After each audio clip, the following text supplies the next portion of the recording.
So a few weeks ago, we were looking at Ontario, Canada, and wildfires whose smoke was moving into the northeastern and really the whole mid-Atlantic United States.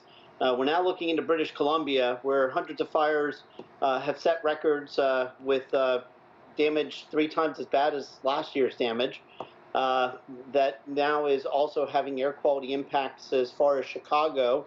And we're expecting to see some of that air quality impact flow southeast from there for a little bit the next few days. So tell us more about what to expect with this air quality for those that aren't experiencing it or could be experiencing it in the next week or so.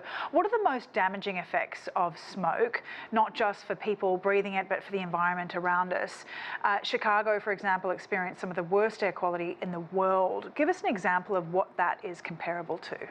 Yeah, so what we're mostly concerned about is PM 2.5, which is a chemical that we really don't want to see in our lungs, and that really doesn't interact well with most of the natural environment.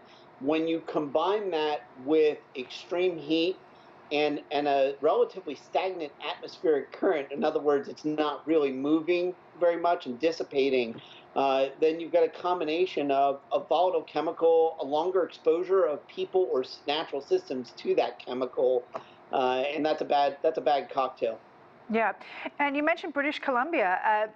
It's seen more than 1,000 fires since the start of April.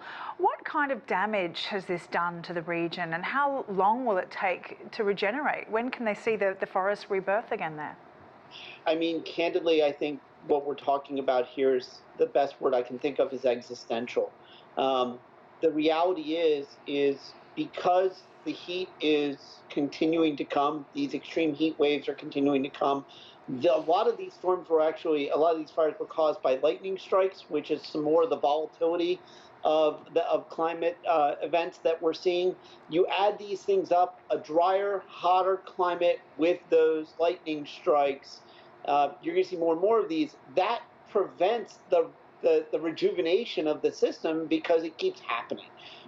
If it weren't going to happen anymore, I'd say, well, maybe there's a chance to get this thing back to where it was in a few years or decades. But now I don't think there's a timeline. Yeah.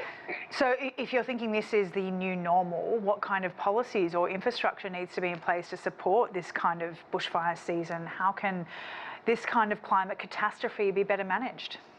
So there are things we need to do locally, and there are things we need to do globally. At the local level, we're going to have to get really good at forest management. We're going to have to structure burns. We're going to have to see what we can do to remove some of the things that are going to burn from areas.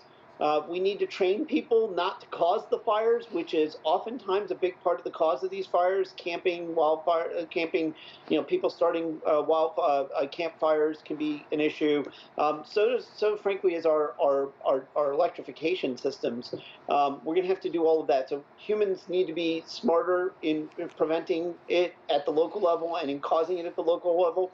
At the global level, we have got to zero out our greenhouse gas emissions to limit the amount of warming that's taking place, because the warmer this atmosphere, the more greenhouse gases in the atmosphere, the warmer the planet is going to be as a whole, and the more of these extreme heat waves we're going to see, and the greater the extreme heat waves are going to be. All right, Daniel Kreeger, Executive Director and co-founder of the Association of Climate Change Officers. Thank you. Thanks for having me, Sally.